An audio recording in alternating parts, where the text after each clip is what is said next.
You're unbelievable, Claire snapped, her voice sharp enough to slice glass. All this sulking over what? Because I didn't ask you if I wanted to sleep facing left or right last night. I laughed. Not because it was funny, because it was pathetic. No, Claire, I said, standing in the middle of our picture-perfect New Jersey living room, lit dimly by recessed bulbs and suffocated in tastefully curated silence. It's not about how you sleep.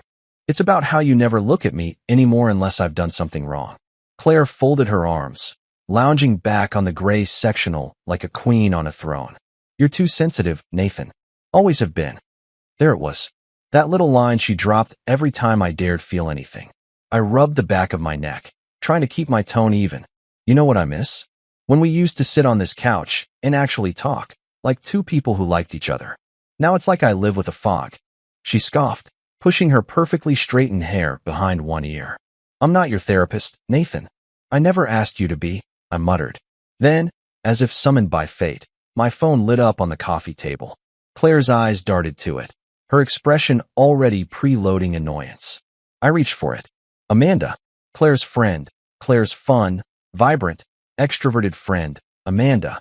Hey, Nathan, Amanda's voice chirped over speaker, light and bubbly. Hope this isn't weird, but can I use your house for a game night next weekend? Your setup is perfect, and Claire said you're chill about hosting. Claire's head whipped toward me in disbelief. I smiled faintly. Sure, I said. It's my house, my rules, right? Amanda laughed. Awesome. I'll text the details. You're the best. The moment the call ended, Claire didn't speak. Didn't need to. Her face told the whole story. Eyes narrowed, jaw clenched. Something flared behind her expression. Jealousy. Not loud or dramatic. Just there. Finally, she stood up slowly, arms still crossed. So now you're cozy with Amanda? I leaned against the mantel, pretending to study the fake eucalyptus Claire insisted made the room feel organic. No, I'm just finally using my voice. The silence thickened. The edge in the room was colder than any autumn breeze outside. Here's what you need to understand. I'm not a man who shouts. I work in logistics. I solve problems. I make coffee in the morning, take out the trash, pay the mortgage, and ask for very little in return. But lately, I felt like a background prop in my own life. I wasn't living. I was being tolerated. And tonight, something in me snapped. Claire moved toward the hallway, her tone low and tight. You better be careful, Nathan. You're acting different. I didn't follow her. I didn't say another word. I just stood there, staring at the space where she used to laugh with me. Because I knew then, this wasn't about Amanda. It wasn't even about respect. It was about dignity. And I was finally done giving mine away. The next morning, I woke to silence. No smell of eggs. No soft clinking of plates. Just the low hum of the refrigerator and the distant creak of the old floorboards beneath our immaculate kitchen tiles. It was 8:17 a.m., a Saturday.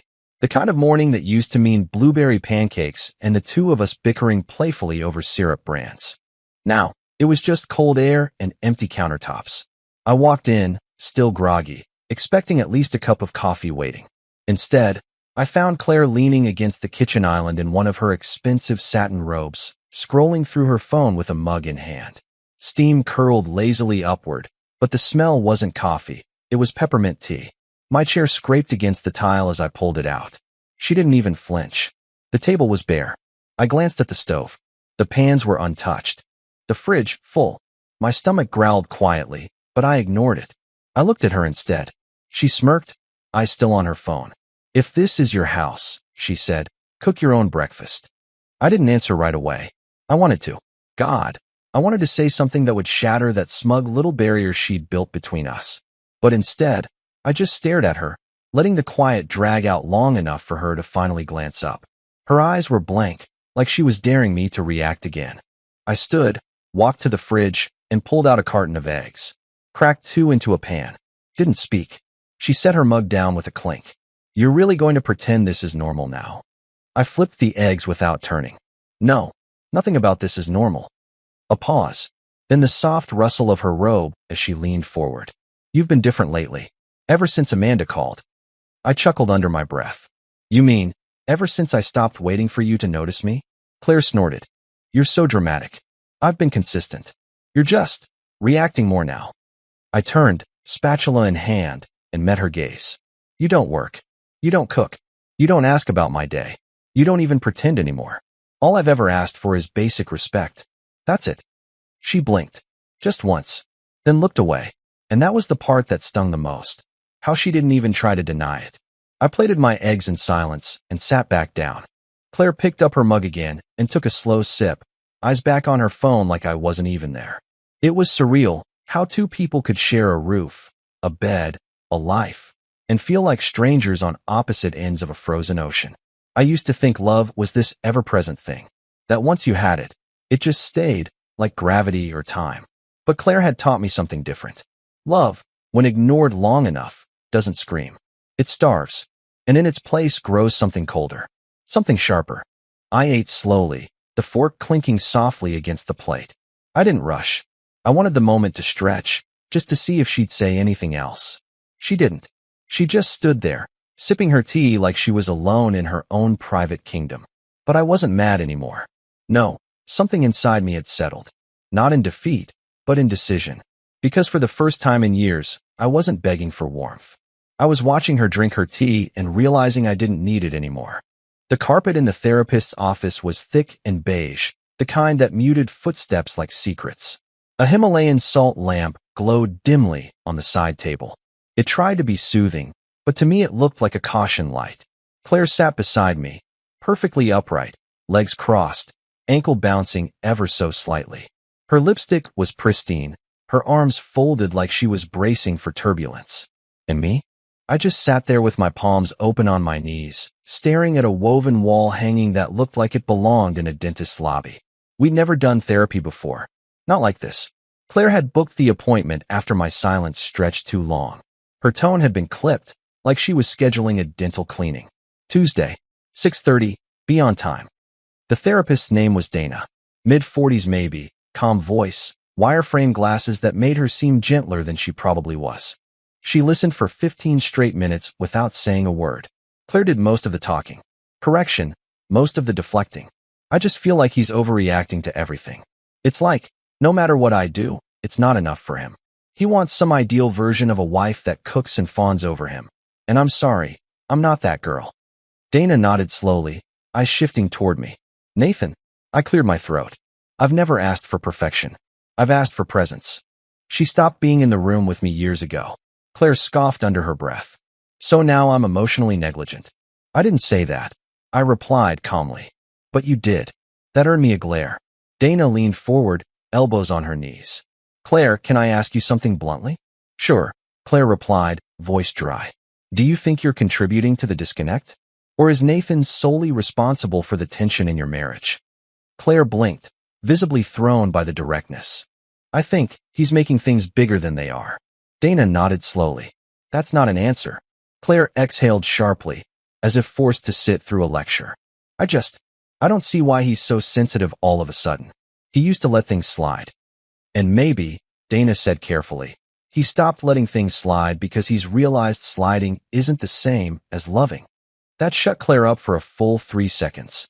Then she scoffed and looked away. Arms crossed tighter now. Dana turned to me. How are you feeling hearing that? I didn't answer immediately. I just sat with the silence. Let it stretch. Then, quietly, seen.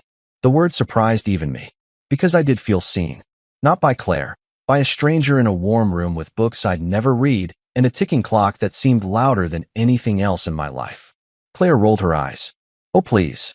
Dana's brow rose. Claire, that was a real moment for him. Can you sit with it? Or are you deflecting again? Claire didn't answer.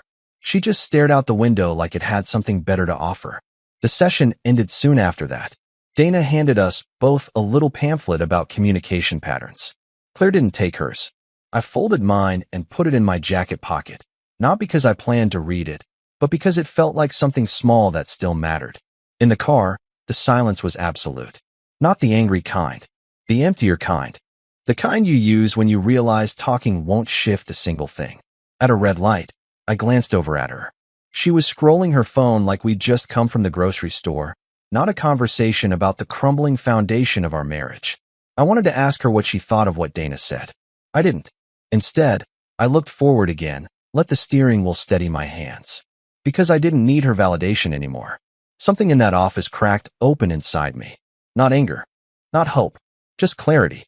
And I knew, somehow, we'd never walk into that room again the same way. The next few days blurred together like soft rain on a windshield, quiet, gray, and strangely peaceful in the absence of confrontation. I started coming home a little earlier. Not because I was eager to see Claire, but because I wanted to reclaim the silence for myself. That silence no longer felt like punishment. It felt like space. One afternoon, I stopped by a small shop near my office, one Claire used to like, back when she still smiled at things. I picked up her favorite dark chocolates, the ones with sea salt she used to ration like gold. On impulse, I added a small bouquet of blush tulips. No reason, just because. When I got home, she was in the kitchen scrolling through her iPad, her feet curled under her on the bar stool. She barely looked up. I set the chocolates beside her without a word. She glanced at them, then up at me. "Is this some sort of peace offering?" she asked, not unkindly, more like amused. "You trying to seduce me like a teenager?" I could have smiled. I didn't. Instead, I looked at her straight and said, "No, I just thought you might want something sweet in the house." Her smile faded a little. The chocolates sat there, untouched, like they didn't belong. The next night, I left a note on her pillow. Nothing flowery, just a simple line in my own handwriting. I still remember the version of us that used to laugh for no reason. She never mentioned it, never even brought it up, but she didn't throw it away either. And I noticed, the next morning, she didn't make the bed like she usually did. The note was still there, folded carefully, placed in the drawer of her nightstand. 2 days later, I came home with a small box of candles from a boutique she liked years ago. Jasmine and vanilla. A scent she once told me reminded her of the B&B we'd stayed at during our second anniversary. I placed one in the bathroom, one in the kitchen, and one on the table beside the couch. Lit it. Didn't say a word. Later that night, as I passed through the living room, I found her standing by the couch, watching the flame flicker in silence. "You always hated this smell," she said softly, as if trying to find a crack in the logic. "I never hated it," I replied, voice even. "I just didn't know it mattered to you anymore." She looked at me then, not in anger or defensiveness, but with something else, something close to confusion, maybe even guilt. Still, she didn't say thank you, didn't ask why I was suddenly bringing her old favorites back to life. But I could see it in her. A shift. She started staying in the same room a little longer when I was there. She paused before leaving the kitchen if I was still eating. And once, just once, I caught her watching me from the hallway, like she was studying someone she didn't quite recognize. But every smile she gave was clipped, every word calculated. It felt like sharing a stage with someone reciting their lines from memory. That was the hardest part. The house didn't feel like a home anymore. It felt like a showroom, like we were living inside a version of ourselves meant only for display. And every time I handed her something from the past, a flower, a scent, a piece of me, I could feel the absence of real connection growing louder. I wasn't trying to win her back. I wasn't begging. I was measuring the silence, and slowly realizing I was the only one who still saw any value in the echo.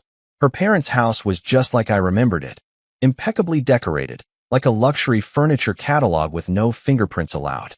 The kind of place where everything had its corner, and every word was weighed before it landed.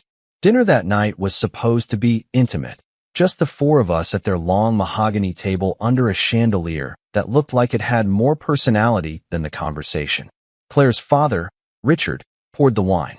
Her mother, Diane, served roast duck and barley pilaf with all the pride of a five-star chef. Claire, of course, played hostess. Charming, crisp, measured. She wore her dinner party face like armor. I said little, not because I was angry, but because I was observant. I'd learned, lately, that silence unnerved Claire more than any confrontation ever could. "So Nathan," Diane began, trying to sound casual as she passed me the salad tongs, "Claire says you've been doing sweet little things lately. Flowers, chocolates, even a handwritten note?" Claire laughed, loud enough to puncture the air. "He's in some rom-com phase. I keep waiting for him to break into a monologue or start quoting Shakespeare under the porch light." Her father gave a tight smile. Diane looked amused. I didn't. I set the tongs down gently, my fingers resting on the edge of the salad bowl. "At least I'm still trying," I said quietly. The laughter stopped. Claire's smile faltered for a second, just long enough to see the sting land. Her eyes met mine across the table, and for a moment, there was nothing but space between us. No guests, no wine, just that sharp crack of truth. Richard cleared his throat. Well, marriage isn't always easy. You've both been married, what, 10 years now?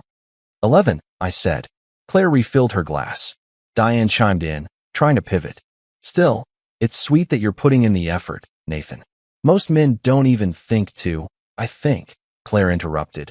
Most men don't turn everything into a performance. Her voice had dropped an octave. Controlled, yes, but tight. That dangerous kind of calm she always wielded when she was embarrassed but didn't want to show it. Performance? I asked, locking eyes with her. You mean like pretending everything's fine for your parents while we don't even speak at home? Diane's fork froze midair. Richard shifted in his chair. Claire set her glass down a little harder than necessary. I didn't mean. God, can you not do this here? I'm not doing anything, I said simply. You're the one rewriting the story. Don't be dramatic. Don't be dishonest. Silence. And then, unexpectedly, Richard cleared his throat again, but this time softer. Claire, you've always been headstrong, but sometimes it's okay to just say you're hurt. Or wrong. Claire blinked. Once. Twice. Her face stiffened, but she didn't respond. Diane reached for the wine, quietly refilling Claire's glass to the brim. I stared at mine, still untouched. Something shifted in me then. Not anger. Not resentment. Just exhaustion. There was no fire left to burn. No battle worth igniting. Only this growing awareness that I'd become fluent in a language she no longer even tried to understand. I sat back in my chair, folded my napkin slowly, and let the silence settle. Not out of defeat, but because, in that moment, I realized this wasn't a dinner. It was a farewell. And Claire didn't even know it yet. The house was quiet when we returned. Claire disappeared into the bathroom without a word, her heels clicking down the hall like punctuation marks to an unspoken sentence. I stayed in the living room, loosening the top button of my shirt, then slowly pouring myself 2 fingers of whiskey. No music, no TV, just the soft hum of the fridge and the ice in my glass shifting slightly. I sat down on the couch and stared at nothing. Not at the fireplace. Not at the framed photos we hadn't updated in 5 years. Not at the orchid Claire kept alive out of stubbornness, not affection. Just nothing. It was the first time in months, maybe longer, that my mind felt still. No racing thoughts. No looping arguments. No rehearsing what I could have said better, what I should have done differently. I'd done everything I could. Therapy. Conversations. Gestures. Small gifts. Honest words. Every last bit of effort I had to offer had been laid at her feet like some kind of peace treaty she never asked for. And in return, dismissiveness. Mockery. That damn smirk every time I opened up like vulnerability was something amusing. The glass felt cool against my palm as I took a slow sip. Smooth. Sharp. It burned just enough to remind me I was still here. Still breathing. I looked around the room. The perfectly styled pillows, the strategically placed coffee table books, the soft neutral palette that Claire insisted was elevated minimalism. It was beautiful, sure, but it didn't feel like mine. And that realization hit me harder than any argument ever could. I'd spent the last few years carving myself into shapes to fit inside her aesthetic. Quieter, smaller, neater. I'd let my edges fade to keep the peace. But now, sitting there with the taste of whiskey on my tongue and the weight of years pressing down on my shoulders, I understood something simple and brutal. I wasn't in love with her anymore. I was in love with the memory of who we used to be. And that man, the version of me who believed she'd come back around, who thought love was just buried under stress and time and distractions, he was gone. He died somewhere between the therapy sessions and the unspoken dinners and that laugh she gave at her parents' house. What replaced him was someone quieter. Not broken, just done. Claire came out eventually, wearing her robe again, scrolling through her phone like the evening hadn't been a quiet funeral. She didn't ask how I was. Didn't comment on the untouched dinner leftovers. Didn't mention the way her father had taken my side. Softly, but clearly. She just passed by like I was a fixture in the house. A couch she no longer liked, but didn't have the energy to replace. I watched her cross the room and disappear down the hall. And I didn't follow. Didn't call out. Didn't ask if she wanted to talk. I sat there until my glass was empty. The ice melted into something cool and diluted.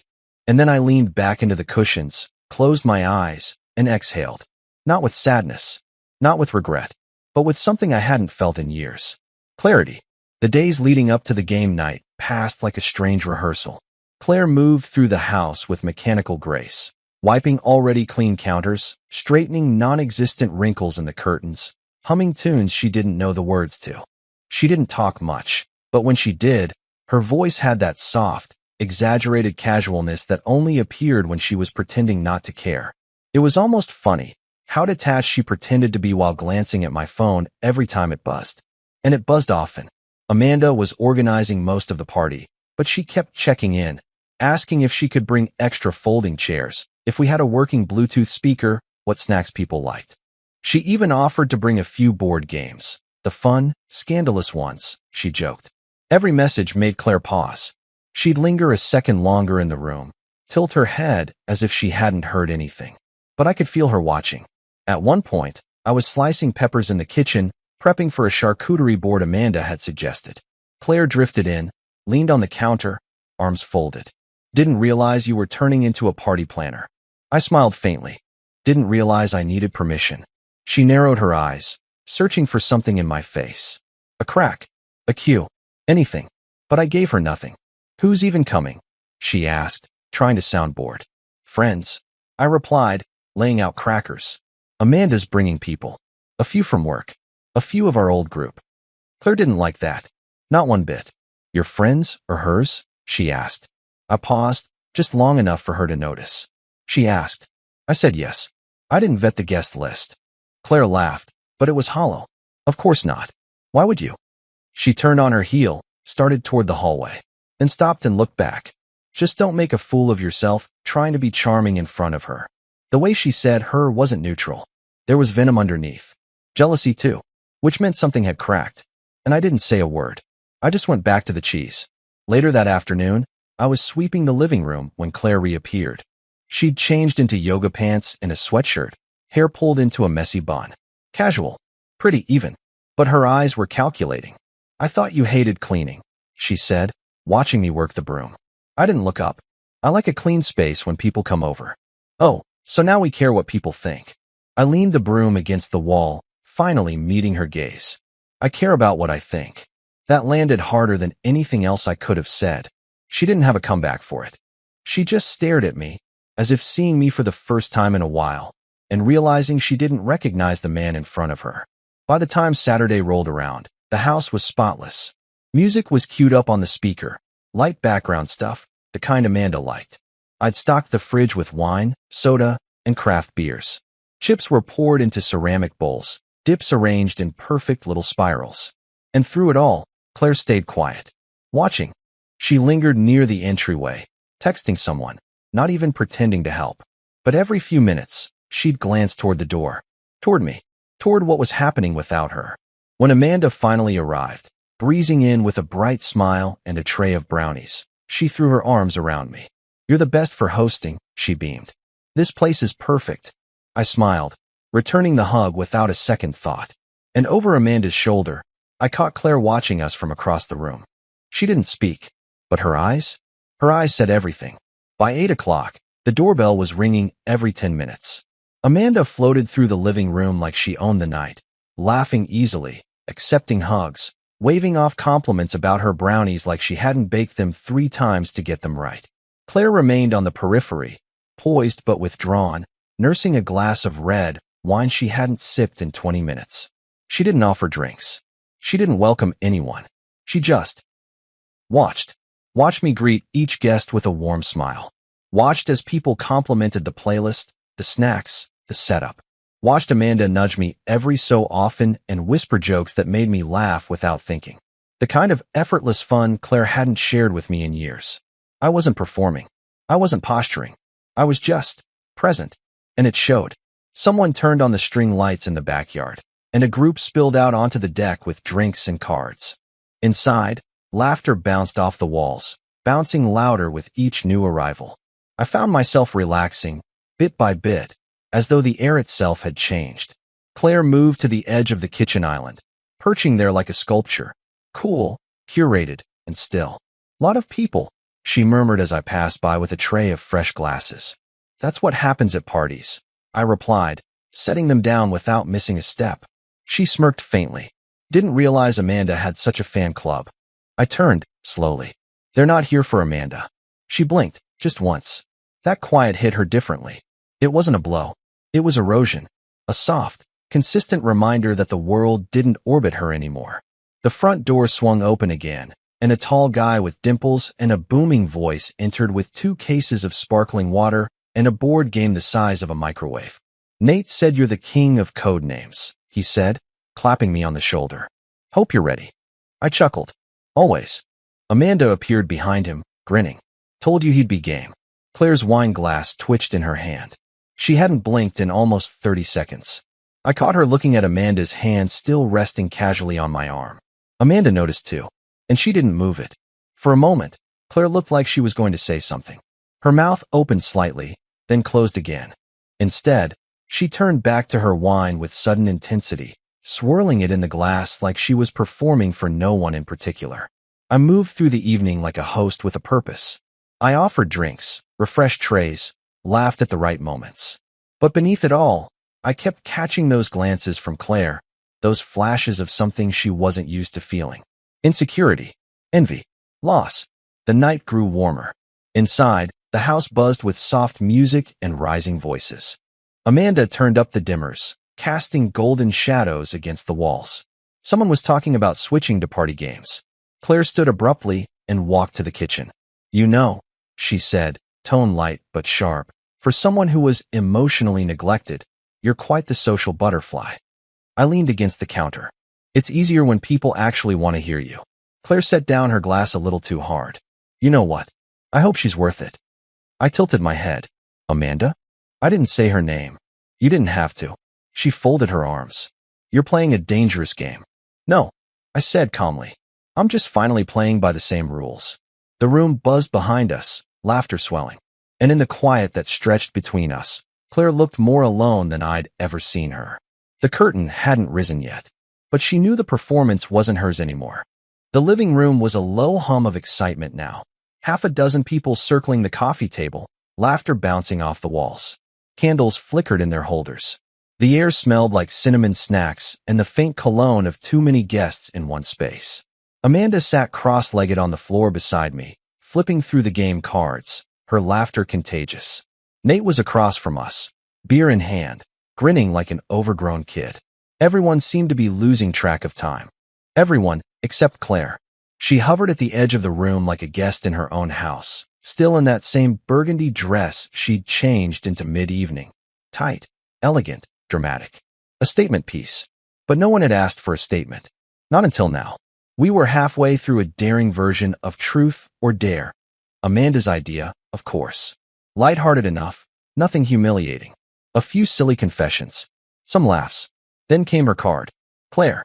Amanda read it aloud. Dare. A collective "oh" filled the room. Amanda's eyes twinkled. All right. Your dare is, kiss the person to your left. Everyone turned to look. To Claire's left was me. Claire smirked. Her eyes narrowed slightly, like a cat circling a cornered bird. She leaned in slowly, too slowly, the room falling quiet. Everyone watching. I stayed still. Let her come to me.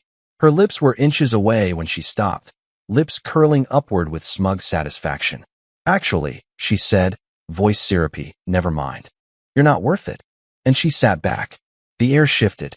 One heartbeat of silence. 2, 3. Then Amanda's voice broke through. Light, playful, but unmistakably sharp. I can do the dare instead, she said, without hesitation. She turned to me and kissed me, right on the mouth. Not long, not passionate, just sure. And when she pulled away, the room erupted. Laughter, cheers, some mock applause. And Claire? She didn't laugh. She exploded. Are you kidding me? She shrieked, standing up so fast her glass tipped over. What the hell was that? Amanda looked up at her, unfazed. It was a dare. You passed. I didn't. Claire's voice turned cold. You're disgusting. Amanda smiled.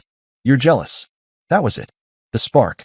Claire lunged forward, not physically, but verbally, ripping through the moment with accusations that sounded like desperation dressed as righteousness. You've been waiting for this. You've been slinking around him for months, haven't you? You think you're subtle? Amanda didn't flinch. She just sat there, legs crossed, calm as ever. And I stood up slowly, handed Amanda my drink, and looked Claire in the eye. Enough. Her mouth opened, but I raised a hand. Don't embarrass yourself more than you already have. That hit her like a slap. The room fell silent again. A few guests started collecting their things, sensing the shift. Amanda stood beside me, cool and composed. Claire looked around the room, and for the first time, I saw it hit her. They weren't laughing at me. They were laughing at her. Not loud or cruel, but with that uncomfortable kind of silence that comes when someone's been caught playing queen in a room that no longer boasts. She grabbed her purse, turned on her heel, and stormed out. No goodbye, no glance back. The door slammed. A few seconds of stunned quiet. Then, Amanda let out a soft breath. Well, that escalated. A ripple of awkward chuckles followed. Someone opened a window, and I sat back down, heart calm, drink in hand. For the first time in a long time, I didn't feel trapped. I felt free. 3 days later, I filed the divorce papers. No dramatic fight. No last-ditch speech. Just a quiet trip to the county clerk's office and a half-empty manila envelope that marked the end of 11 years. The clerk barely looked up. Sign here. Initial here. That was it. One signature, and I was no longer legally tethered to a woman who hadn't seen me in years. Word spread faster than I expected. Not from me. Claire's world had always been a glass aquarium of whispers and curated narratives. Her friends knew before the ink dried. By the end of the week, Amanda texted me. Did you hear about the guy Claire was seeing? I hadn't, but I didn't need to ask. The story unfolded on its own. Little fragments from mutual acquaintances, online hints, and that one friend of a friend who still followed Claire's social feed like a hawk. Turns out the guy Claire had been quietly seeing behind my back. Some flashy self-proclaimed entrepreneur with a leased Audi and a jawline made for Instagram had turned out to be dead broke. Worse, his business had folded, and he was crashing at his parents' house 2 towns over.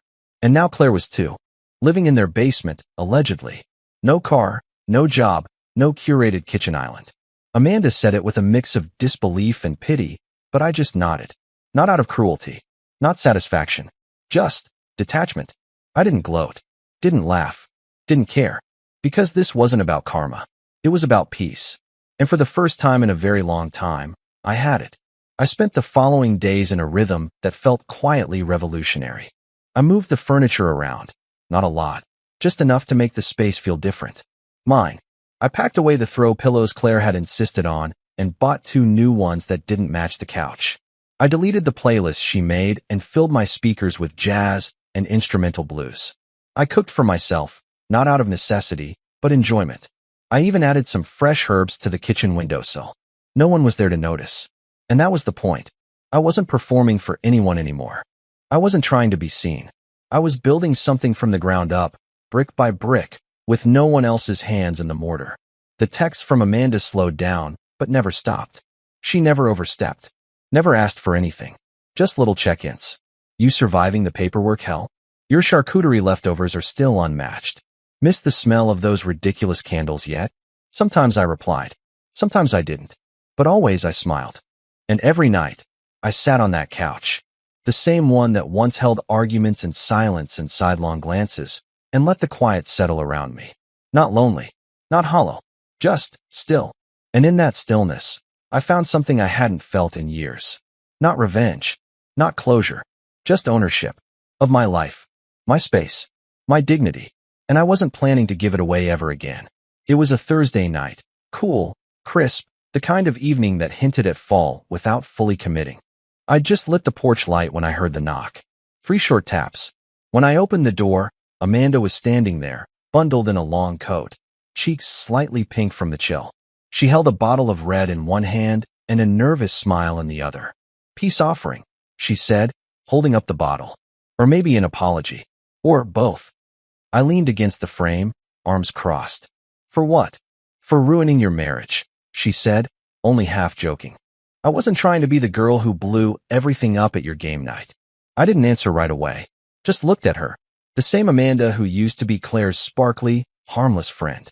The same woman who had kissed me without hesitation, not for attention, but because someone needed to remind me I was still worth choosing. That kiss, I said, letting the words hang. Ruin my marriage. Amanda froze, smile fading. Nathan, I didn't mean to. I held up a hand, just like I had the night Claire stormed out. Let the pause land. Then I smiled. Just kidding. She stared for a second, mouth open in stunned silence, then laughed, half in relief, half in disbelief. You're cruel, she muttered, stepping inside as I took the bottle. I'm honest, I replied, closing the door behind her. That kiss didn't ruin anything. It just exposed what was already dead. We settled on the couch, and for a while, didn't talk about Claire. Didn't talk about game night or therapy or broken promises. We talked about road trips, embarrassing high school haircuts, and the worst songs to play at weddings. The hours passed like minutes. Somewhere around midnight, she tucked her legs up beneath her, sipped the last of her wine, and looked at me in that soft, curious way. You ever think maybe it all happened the way it was supposed to? I didn't answer right away. I thought about the cold mornings, the therapist's office, the moment Claire refused a kiss and Amanda didn't. I thought about the silence and how I'd made peace with it. And then I looked at Amanda. I think I was supposed to learn something, I said. And I did. Like what? That I was never asking for too much. Just asking the wrong person.